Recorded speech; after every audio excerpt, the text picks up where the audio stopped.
David woke early that Saturday, eager to begin the work he had been planning since he moved into the old house. He sipped his coffee while standing at the back door, looking out at the tangle of weeds and shrubs that had grown wild along the fence line.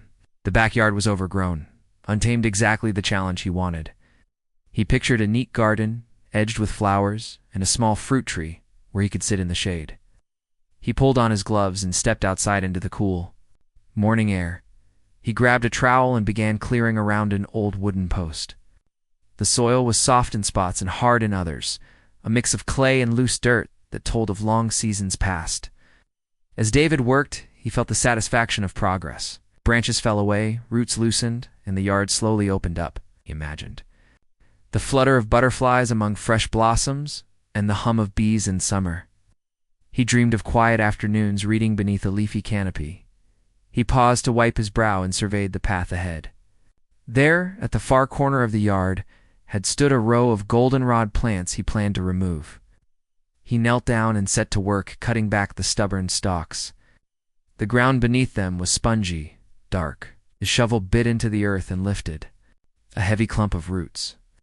He pried at a thick root cluster, tugging it free. Dirt tumbled back into the hole he had made. Then his shovel struck something solid. He froze, the shovel in midair, and leaned closer. The edge of the metal blade had tapped against wood. He barked in surprise and set the shovel aside. Art! Quick! He knelt and brushed away dirt with his gloved hands. Beneath the soil he exposed a curved line of old wood, darkened with age. He touched it lightly. It was a coffin lid. He sat back on his heels and stared. The coffin lid lay half-covered by earth, its edges carved with a simple groove. He felt a sudden chill crawl up his spine. The house had always felt quiet, even a bit lonely, but never eerie. He found himself recalling stories he had heard about the neighborhood a long time ago. Someone had died on this property. Right. Tale, he thought, was probably just an old rumor. Still, his mind raced. He rose slowly, taking a step away from the half-buried coffin. He steadied himself against the fence post and drew in a deep breath. He felt torn between curiosity and caution. He could ignore it, cover it with soil, and go on planting the tree he had bought last week. Or he could take a closer look at this unexpected discovery. He laced his fingers into the glove and put his hands on his hips. David shook his head. He was a rational man, a software engineer by trade, used to careful planning and logical steps. He knew what it meant to leave things buried in code and in life. Yet he also believed that if something called for his attention, he should answer. He knelt again and brushed more dirt away. The grain of the wood was clear now, saw the rusty remnants of a nail where the lid had once been fastened. It had been sealed long ago, then forgotten. He decided he owed it to the past to see the full picture. He went inside and fetched a flashlight, gloves with thicker padding, and a camera. Each tool carried a weight of intention. With the flashlight in one hand and the camera slung across his shoulder, he knelt and pried gently at one corner of the lid. The wood gave under firm pressure. Soil crumbled into the shallow grave. He probed the gap with his flashlight. Inside, he saw darkness and the suggestion of shape. Then a whisper of wind stirred overhead. It passed through the trees without rustling leaves, as if nature itself was holding its breath. David's throat went dry, took a slow breath, and slipped the camera free. He snapped a single photo into the narrow gap. The flash lit the inside. For a moment, he saw something wrapped cloth or paper stained and aged. He lowered the camera and sat back. He covered the hole temporarily with a piece of plywood he found in the garage, marked the spot with a small rock. He stood and dusted off his gloves, breathing out a shaky laugh. His mind was alive with questions. Whose coffin was this? Why it had been buried there and then forgotten? What did the object inside mean? He felt excitement mingled with unease. He went back to clearing the goldenrod, but his thoughts kept drifting back to the grave. In the corner, every shovel turn felt hollow, found himself working more slowly, pausing to think. He remembered reading about how cities sometimes built over old burial grounds, and how families moved away and records got lost. He wondered if the house had a secret history, one that hid in its walls and soil. By midday, the sun was high and hot. He wiped his brow again and surveyed the yard. Half the goldenrod was gone, and the fence post stood clear. He grabbed a bottle of water and drank deeply, the cool liquid calming his nerves. He considered calling a friend, maybe a local historian or someone at the town hall. He weighed the need for more information against the dread of what he might uncover. He decided to think it over that night. He refilled the grave with some loose dirt and covered the plywood with leaves to hide it. He planted 2 small marigolds nearby, hoping the bright flowers would bring some peace. Then he packed up his tools and went inside, closing the back door behind him. All afternoon, David tried to focus on other tasks. He mowed the front lawn, trimmed the hedges, and even fixed a loose cabinet hinge in the kitchen. But each time he passed the back window, he caught a glimpse of the brambles he had cleared. He imagined the buried coffin waiting beneath, silent and secret. He felt a tension in his chest. That evening, after dinner, he sat on his porch with his laptop. He searched online for the address history, found an old map from the town archives, scanned into a PDF. He zoomed in on his lot and saw it marked as vacant land in one of the earliest versions. Nearby was a field labeled Family Cemetery. His back stiffened. The field was long gone now, replaced by houses. But part of it clearly overlapped his yard. He scrolled further and found a news clipping from the 1920s about a burial in an unmarked plot. The article mentioned a man named Thomas Waller, who had vanished under strange circumstances. The town council had reported unfinished business and sealed the ground. After that, no one spoke of Waller or his plot. The cemetery stayed in records, but gradually fell from memory. David felt a rush of adrenaline. He closed the laptop and leaned back. The porch light cast long shadows, and he imagined shapes moving in the dark. He took a slow breath and reminded himself that he was just uncovering history, nothing more. But he also knew history had a power. Of its own stories left untold, promises broken, grievances whispered. He decided he would return to the site at dawn. He would open the grave properly, examine what lay inside, and document everything. He felt a mix of fear and resolve, as though the land itself was testing his courage. He stood and took one last look at the backyard. Moonlight made the cleared patch gleam pale. Shadow of the fence stretched across the grass. That night, he dreamt of wings flapping in darkness and distant church bells tolling. He saw a pale face peering from the dirt, eyes that seemed to follow him. He woke in a sweat, heart pounding. He lay still for a moment, listening to his own breath. The dream felt vivid, as if the dead were speaking. He rolled onto his side and closed his eyes, telling himself morning would bring clarity. In the gray light of dawn, he stepped outside again. The air was cool with dew. He crossed the yard, carrying his camera and gloves. He knelt at the marked spot, gently moved the leaves, and lifted the plywood. The coffin lid lay where he had left it, took a deep breath, braced his hands on the edge, and began to lift. Dirt fell away in soft clumps, and the lid gave way at last, revealing the dark space below. He paused, his heart in his throat. What he would see next was a secret buried for decades, yet he knew he had to look too.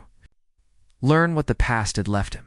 As he peered inside, the world seemed to hold its breath, and David felt the weight of history settle around him. David could hardly sleep that night. Every time he closed his eyes, he saw the dark shape in the grave and felt the weight of the soil over it. In his dreams, soft whispers rose from the earth, and faint church bells clanged in the distance. Dawn broke. He rose on unsteady legs and forced himself to eat a simple breakfast toast and coffee, though the bread tasted dry and the coffee tasted bitter. He kept glancing out the kitchen window at the back door, as if the sight of it would summon courage. He dressed carefully in a long-sleeved shirt and sturdy work pants. He chose thicker gloves than before, the kind that fit snugly and covered his wrists. He grabbed his headlamp, a strong flashlight, and the camera. His heart pounded as he carried the gear outside. The yard was quiet in the early light, the birds still waking. He paused at the threshold, took a slow breath, and reminded himself why he was doing this. It was history something forgotten. He had an obligation to bring it to light. He knelt by the marked spot. He lifted the plywood board he had used to cover the pit the day before. It felt heavy in his hands, as though it held the weight of his unease. He set it aside and brushed the leaves away until he saw the edge of the coffin lid. He slid his flashlight beam across the wood. It looked more weathered now. The grain faded and cracked. He placed the headlamp on his forehead and clicked it on, drilling bright light into the shallow grave. He gripped the lid's corner and pushed. The wood creaked. Soil crumbled in the gaps. For a moment he hesitated, his shoulders stiff. Then he lifted with both hands. The lid came free and tilted toward him. In the open space beneath, the darkness swallowed his flashlight's beam. He leaned forward, curious and tense. He cleared away loose dirt with gloved hands, brushing the edges of the coffin to reveal more wood. Inside, wrapped in dark material, lay a form. He sighed with relief that it was a bundle, not a mass of bones. An unidentifiable fragment. He switched on his camera's flash and snapped a photo. The flash lit the burial chamber in stark white. Saw long folds of what looked like oilskin, stained brown and brittle with age. He knelt and traced the folds with his fingers. The material crackled softly. He lifted a corner of the wrap. Inside was a skull, its bone yellowed by time. Small cracks marked its surface. Around the skull, the oilskin bore odd scorch-marked circular patterns resembling symbols. They looked as if someone had burned the cloth with a hot iron to leave a pattern. The shapes were unfamiliar: spirals, interconnected lines, small dots arranged in circles. He felt a chill. He held his breath as the headlamp swung across the burial. The skull lay still, empty eye sockets, staring at the roots of the grass above. He took another photo, then knelt back on his heels and stared. The symbols on the cloth looked deliberate, even ritualistic. I'd wrap this body, and why scorch those marks? He felt a dark hum inside his chest, like a warning. He replaced the cloth gently over the skull, careful not to disturb the scorch marks. He photographed the coil of burn lines one more time. Then he set the camera aside and reached for his flashlight. He wanted to look deeper, beyond the skull, but the coffin was narrow and the earth pressed in on its sides. He peered, shining light deeper into the shadow. He saw nothing but dark folds. A light breeze rustled the leaves overhead. David imagined the air whispering through the branches as though carrying voices. He stood and took a step back, his legs a little shaky. He wiped sweat from his forehead, though the morning air was cool. He looked around the yard, seeing it anew. The blossoms he had planted yesterday seemed to hover over a hidden secret. The tree he had cleared the weeds for now overshadowed a strange burial. He breathed deeply and reminded himself to remain calm. He had found history, after all. This was what someone needed to do: uncover the past, document it, then restore it. He reached into his pocket for his phone and texted his friend Carla, a local historian. He wrote, "I need your help. Found a coffin in my backyard. Please call when you can." He hesitated before sending, then hit send, most immediately. His phone rang. Carla's voice was bright. "David, what's up?" she said. He told her in quick sentences what he'd found. She listened, then said, "Don't touch anything. I'll be there in an hour." She sounded excited and serious. He thanked her and ended the call, his chest still racing. He pushed loose dirt back around the coffin's edge to keep the space clean until Carla arrived. He sat on the grass and waited. A robin hopped nearby, cocking its head. The cool morning light fell in silver patches on the ground. He felt strangely calm now, though a knot of nervous energy pulsed in his stomach. He thought of the skull, patiently waiting beneath the soil. He thought of the scorch marks, their meaning lost to time.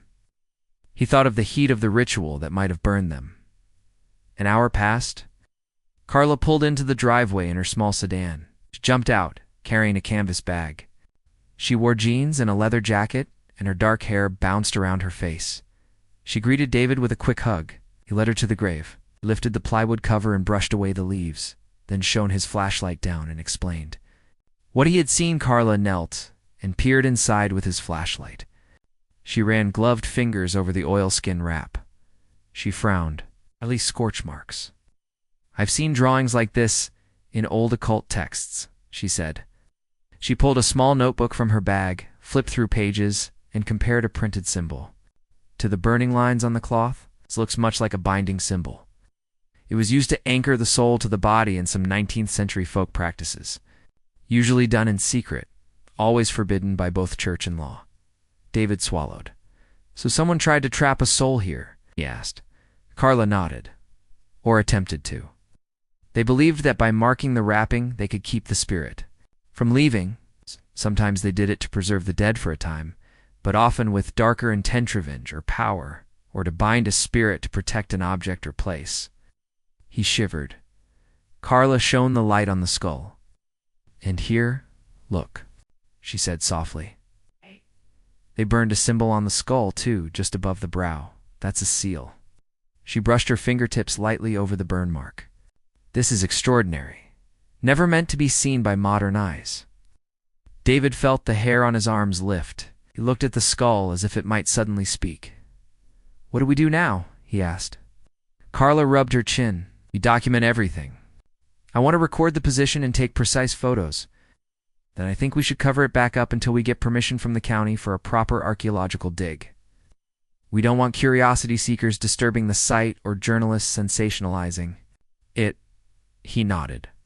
He retrieved his camera and began systematically photographing each part of the wrapping. The scorch marks, the skull's position. Carla took notes, sketching the symbols and labeling them.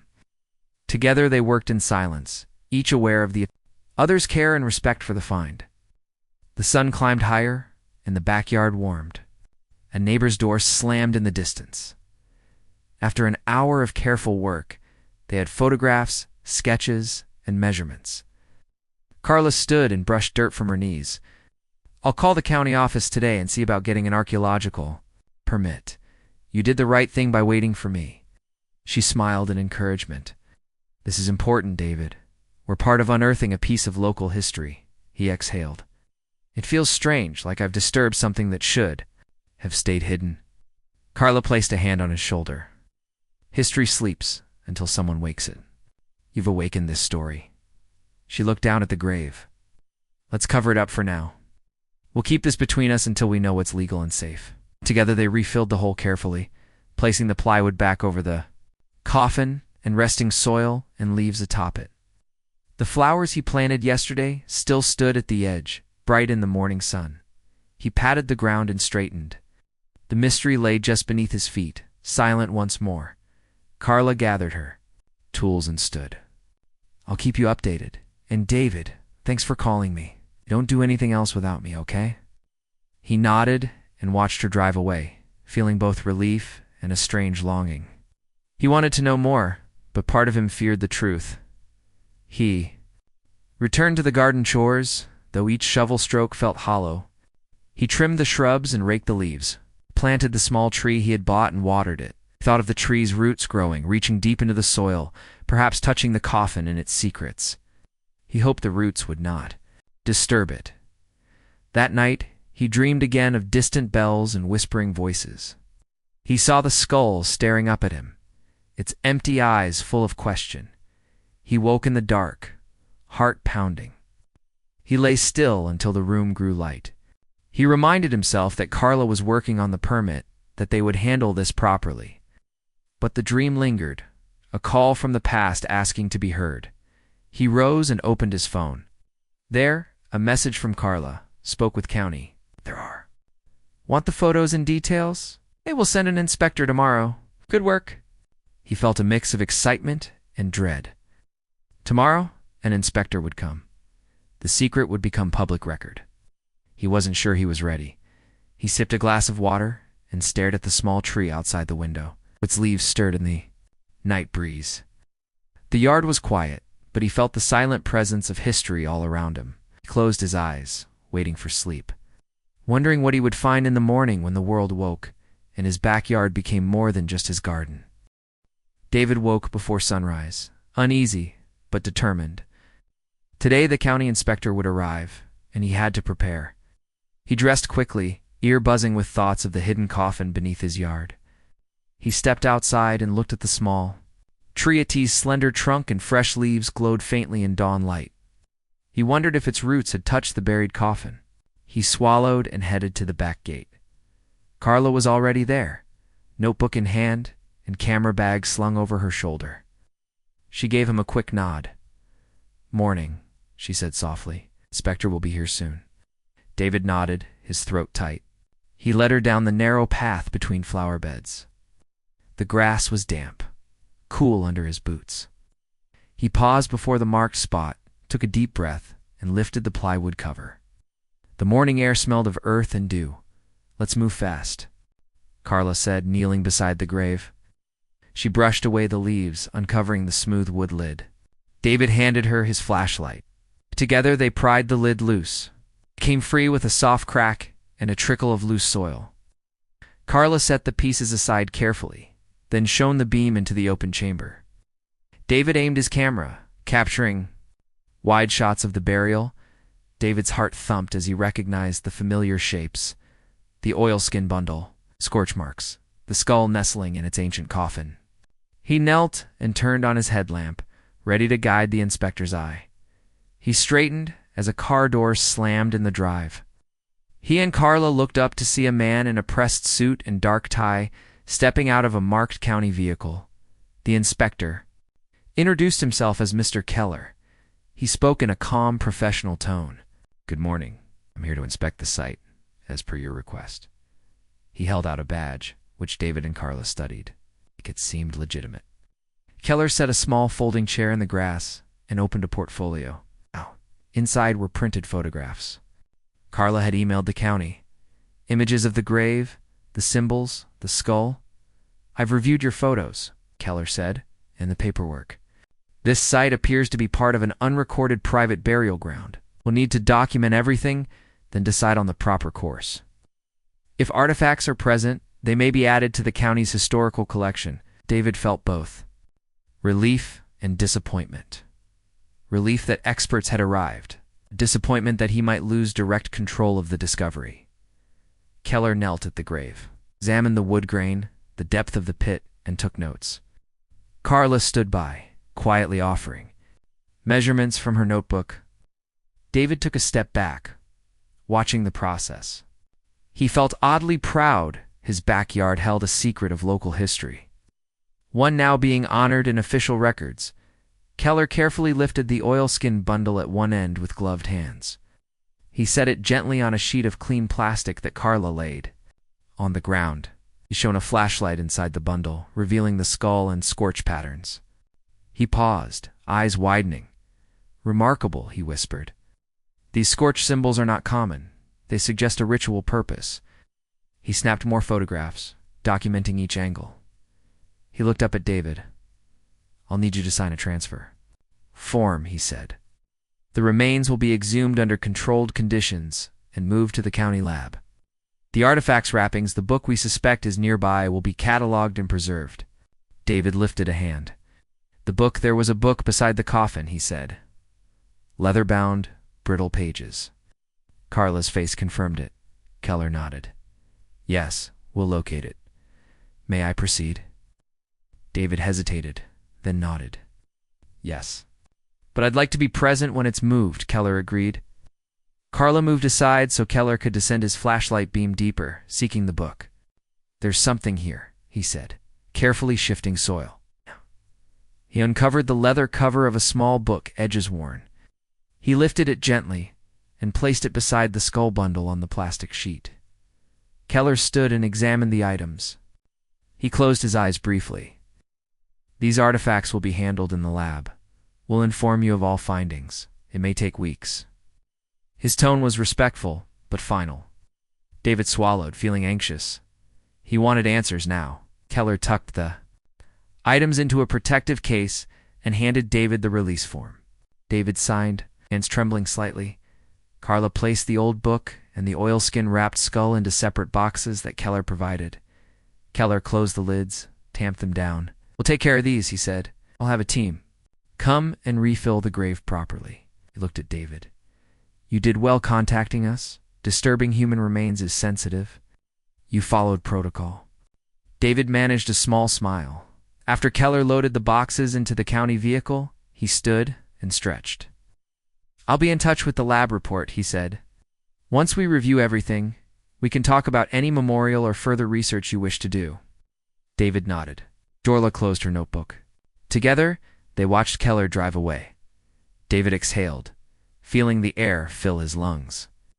The sunlight was brighter now, raising motes of dust in the warm breeze. He looked at Carla.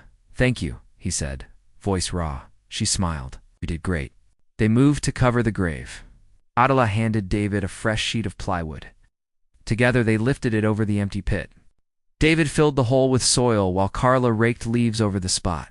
He planted 2 marigolds at the edge, remembering the flowers he used before. Carla placed her hand on his shoulder.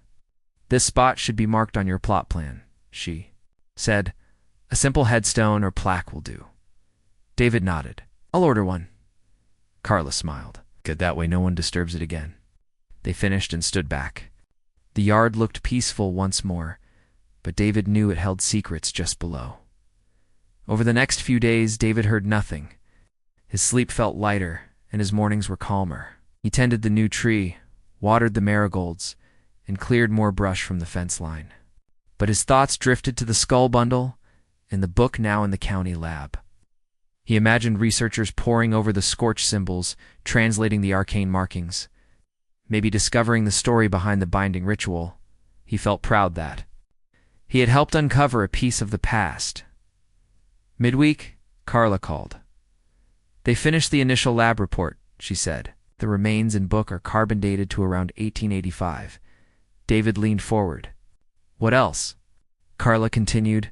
"The skull belongs to a female, aged around 20. Oil skin contained traces of flower phalanges and rose likely placed in the burial. The scorch symbols match those used by folk healers in the late 19th century, meant to ward off evil spirits. The book is a personal ritual journal." They translated parts. "Entries about protecting the soul after violent death." David's chest tightened. "So she died violently?" Carla sighed. "It seems she suffered a sudden accident, some say. Murder for reasons lost to time. Her family feared her restless spirit would harm the living. They performed this ritual to bind her to the grave, hoping to protect the village." David closed his eyes, a woman full of life, cut down too. Soon he felt sorrow ripple through him. Carla's voice softened. "They want to rebury her with proper rites, no more scorch marks." A local priest volunteered, offering a blessing. David nodded. "I'd like to be there." Carla smiled. "Of course, tomorrow morning." He thanked her and ended the call, walked outside to the backyard, stood where the grave lay hidden. He placed a hand on the air above the ground. "I'm sorry for your pain," he whispered. "I'll honor you now." The next morning, David and Carla returned to the yard with a small congregation of priests. A few neighbors curious and respectful, and the county inspector Keller. They gathered around the marked spot, standing quietly. The priest in simple robes spoke gentle words, asking forgiveness for disturbing the grave and blessing the woman's spirit. Carla presented a printed biography compiled from census records of the young woman, Margaret Waller, daughter of the first homesteader. Loved music and flowers. The priest sprinkled holy water on the soil. Then Keller and David gently filled the grave with fresh earth. Keller placed a granite marker at the head. Margaret Waller, 1865 to 1885. May she rest in peace. David arranged a wreath of jasmine and rose in her honor.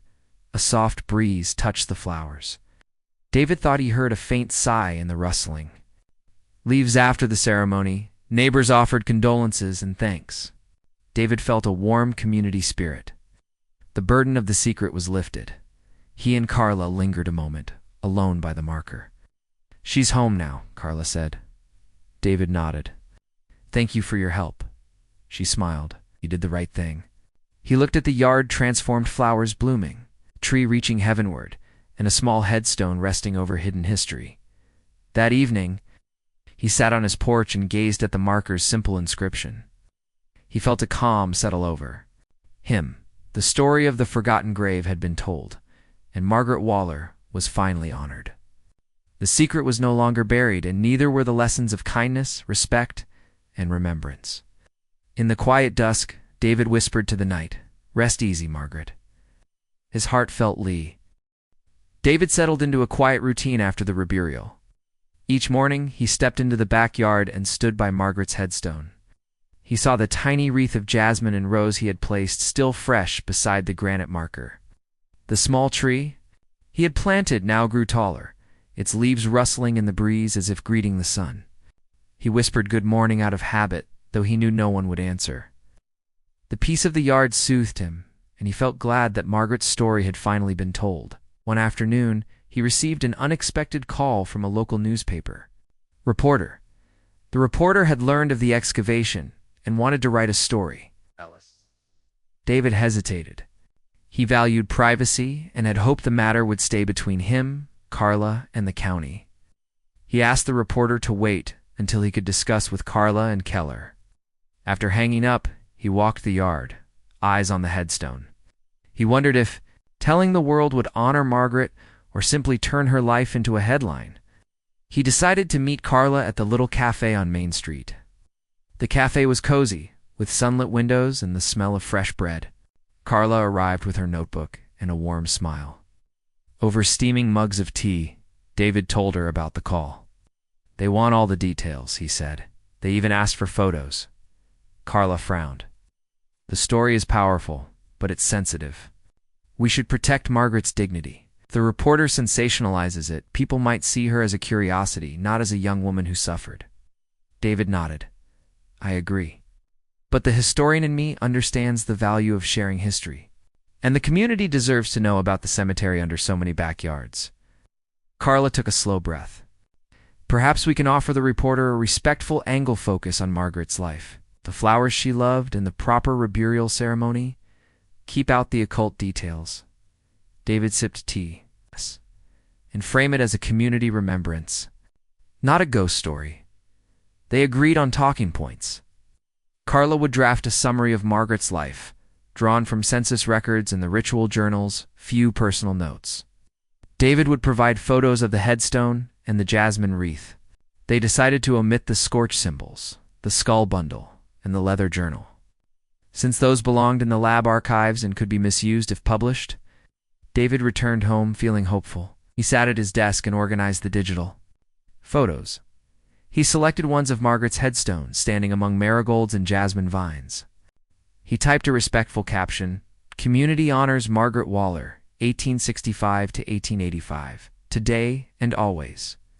He sent the package to Carla's email and drafted a polite invitation to the reporter. "If you wish to write about Margaret's story, please use the attached materials. For more technical details, you may contact the county archives." He pressed send and felt a weight lift. Now the future was out of his hands. The next morning, an email arrived from the reporter. The story would run in next Sunday's edition.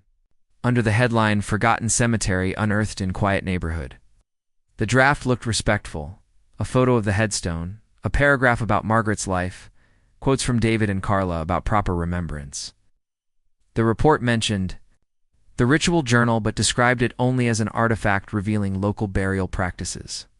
It did not show images of the skull or scorched symbols. David felt relief. They had preserved Margaret's dignity. He walked outside and ran his hand over the granite, feeling its cool smoothness. A gentle breeze stirred the jasmine. Whispered, "Thank you." The yard felt alive with her memory, not haunted.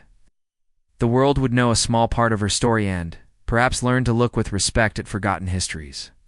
A week passed without incident. Neighbors greeted David warmly.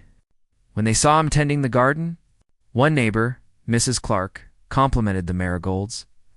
Another, Mr. Ruiz, asked about the headstone's design. They all spoke of Margaret's life as if she were a local hero. David realized many had never known the land's past. Now, each time he crossed the yard, he saw appreciation in their eyes. He felt the community's connection deepen. But then, something unexpected happened. He received an email from the county archives. They had finished studying the ritual journal. They wanted to display it in an upcoming exhibition on local traditions, requested loan of the journal and any related artifacts. David paused.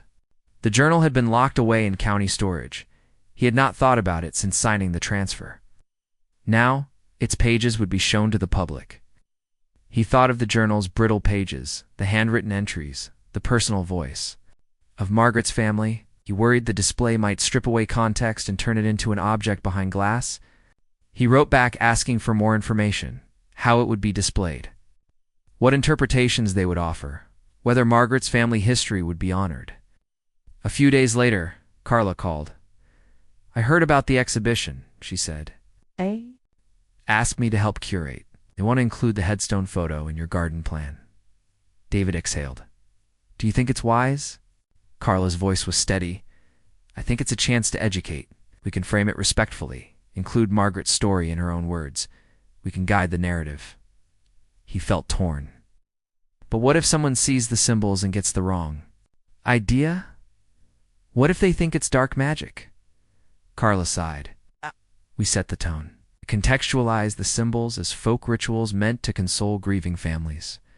We explain it was never meant to harm, only to protect. We show empathy."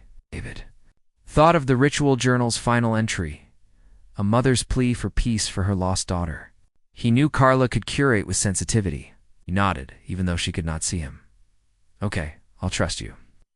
They agreed to meet the archives team to plan the exhibit text and images. The meeting took place in a bright, air-conditioned conference room at the archives. A team of 3 curators sat around a table with Carla and David. They welcomed their input. One curator, Ms. Lee, showed a draft exhibit panel, a large photo of the leather-bound journal, open to an entry about binding the soul. Next to it was a close-up of the scorched symbols, blackened lines on oilskin.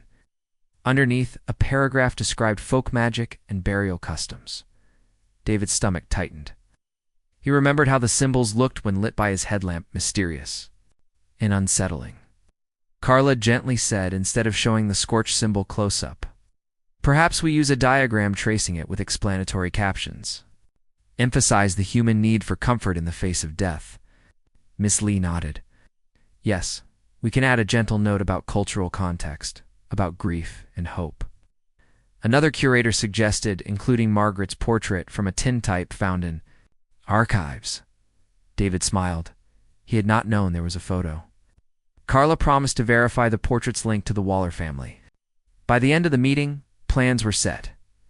The exhibit would feature Margaret's life story. Her portrait, the journal in a protective case, a stylized diagram of symbols, and the date of her burial with a photo of David's garden headstone. A leaflet would encourage visitors to think about local memory, respect for the dead, and community. David felt a surge of pride. They had shaped the narrative to honor Margaret, not sensationalize her. The exhibition opened 2 weeks later with a modest reception at the archives. David and Carla attended. They toured the display, the portrait, the headstone photo, the journal, the diagram. Visitors read Margaret's handwritten words, "May your journey be gentle and your rest be deep." The flame of candles lit above the journal case added warmth. One visitor paused at the symbol diagram, tracing lines with curiosity. Another read the panel on folk burial practices with thoughtful expression. A guide approached David and Carla. "Thank you for your work," she said softly. "This exhibit reminds us all of the importance of remembrance." David looked at Carla, who smiled back. He felt a deep sense of rightness. They had brought an old story back to life, healed a past wound, and taught a community to honor its forgotten chapters. That night, David returned to his backyard. The small tree swayed in the breeze, silhouetted by moonlight. He knelt by Margaret's headstone, the jasmine releasing its gentle scent. He laid a single rose at its base. He whispered, "Sleep well, Margaret. Your story shines now." He stood and watched the garden glow under stars, knowing that some discoveries carry weight beyond fear. They carry the power to heal, to connect, and to remind us that every life, however long ago, deserves to be seen and remembered. David woke early on the day of the exhibition's closing. He felt a gentle sadness mixed with pride. The display of Margaret's life and the ritual journal had touched many hearts. He dressed in a simple sweater and jeans, still feeling a bit of chill in the spring air. Before leaving the house, he poured himself a cup of coffee and carried it to the back door. The garden lay quiet in the soft morning light. He stepped outside and walked slowly along the path toward Margaret's headstone. The marigolds bloomed, bright, and the jasmine vines curled gently around the tree's trunk. He knelt, placing his coffee on the ground, and touched the cool granite. He imagined Margaret smiling at the flowers he planted in her honor. He whispered, "Thank you for letting me share your story." He straightened and headed to the car.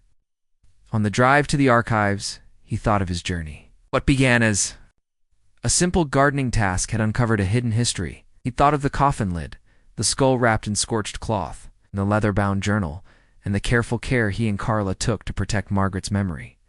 He felt gratitude for the chance to learn and grow. At the archives, he spotted Carla waiting by the entrance. She waved and smiled. "Good morning," she said. "Ready for the last day?"